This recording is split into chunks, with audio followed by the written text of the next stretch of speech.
Carl Deffenbaugh joined me on the Sports Buffet podcast. Outstanding reporter from Channel 7 in Roanoke, covers high school football for Friday Football Extra. I got Carl's thoughts on what he has seen in the high school season so far and more. It's Carl Deffenbaugh, some high school football talk on the Sports Buffet podcast.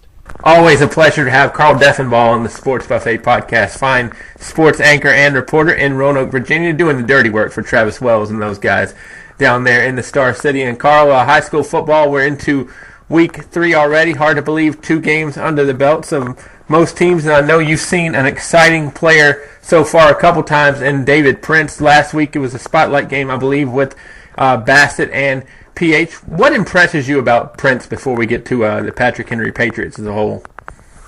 Well, he has just got speed to burn. I've seen the Patriots a couple times now. Their season opener against Hidden Valley, he's the quarterback for the team, took a sweep to the outside, and it looked like the Titans had him contained, and he just hit this extra gear, exploded down the sideline for like a 30, 40-yard touchdown. So it'll be interesting to see how that transitions. He's a Virginia Tech commit, and he's going to move into a receiver, I believe is the plan. So they've got some speed guys up there in Blacksburg already, but he's another guy they can throw in there for sure. What stands out about Patrick Henry that could make Alan Fiddler's squad a tough challenge for some people down the road? It's not just Prince with speed. They have a ton of guys. And honestly, the guy I've been most impressed with so far is their running back, Xavier Worley. He's number 23 on the team, a senior.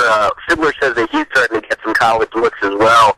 Just what a workhorse. He's the guy they really ride down the stretch, especially in that Bassett game. He took them home.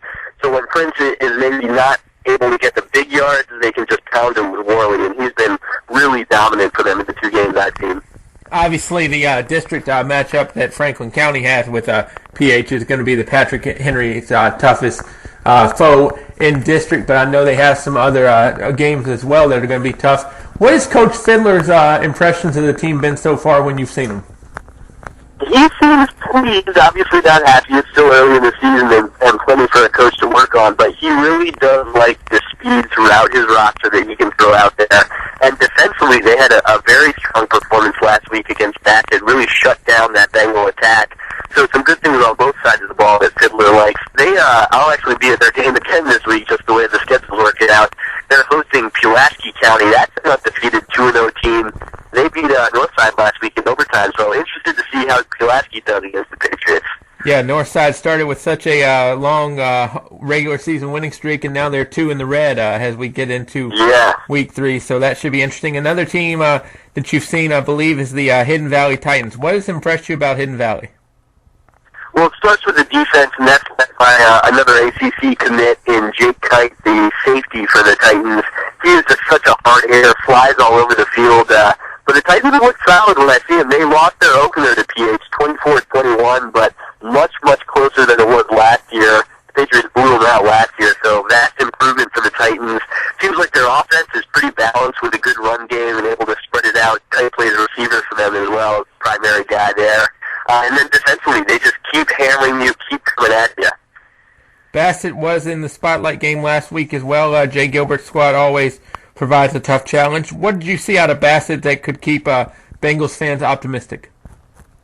Well, it seemed like physically they were just overmatched, and that's sort of what you would expect against a bigger school, bigger enrollment in PH. But Bassett's offense has been solid. They run that sort of option game there, and they had a couple quarterbacks they were moving in and out. Also had some dangerous passes thrown in there as well when they sort of get the defense to sink in on those option runs. They were able to hit a few big ones over the top. So should be some good things to look out for from Jay Gilbert's crew. We'll kind of go inside Friday Football Extra here. How hectic is a Friday night as opposed to just another night when you're anchoring and doing stuff? Well, it's funny you asked about last week. It was pretty down to the wire. We had usually it's a stressful night to begin with. We get to about 14 or 15 games a night, and we're trying to race around and get all these different video games or video feeds and highlights in.